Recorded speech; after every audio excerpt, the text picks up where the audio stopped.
Don't panic when you encounter a blue screen error. I'm going to show you how to fix this problem step by step. Let's begin. Click on Advanced Options, select Troubleshoot, then click on Advanced Options. Now select Command Prompt. Type chkdsk/f/r:" and hit enter to execute the command. Now wait for some time to complete the process.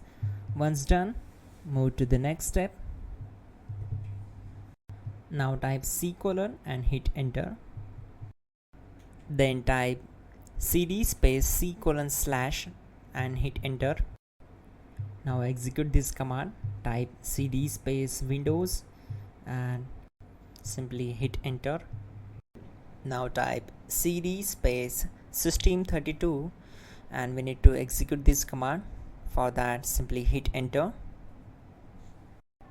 Now type cd space config and simply press enter to execute this command.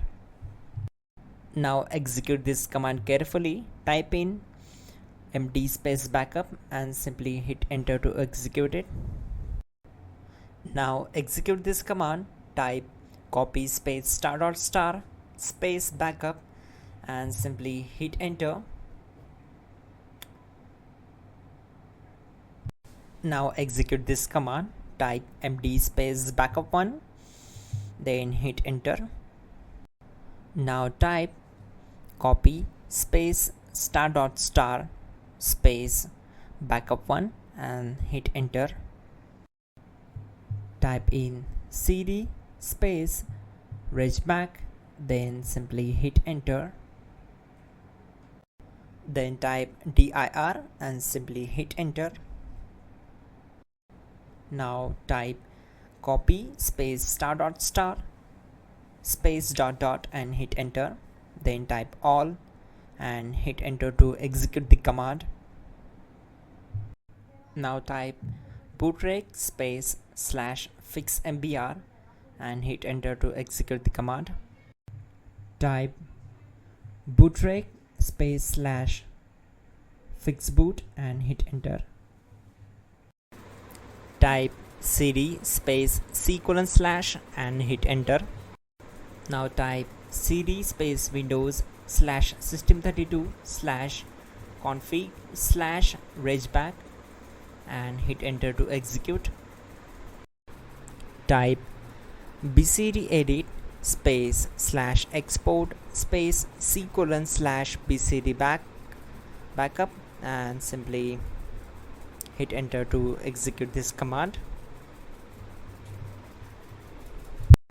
Now execute this command. Type cd space C:/ and hit enter. Now execute this command. Type md space boot and simply hit enter to execute this command. Type cd space boot and hit enter.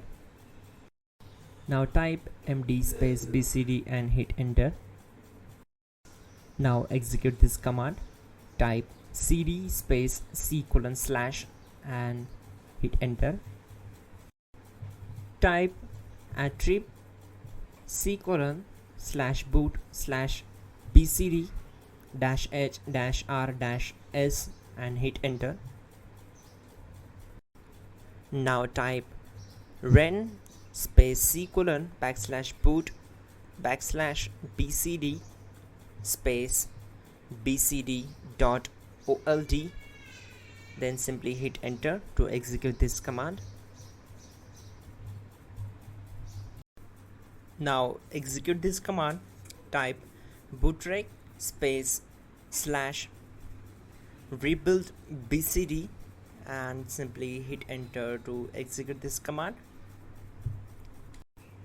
Type exit and simply hit enter. Now click on continue. It will restart your system. So that's it guys, your problem is solved and you are good to go.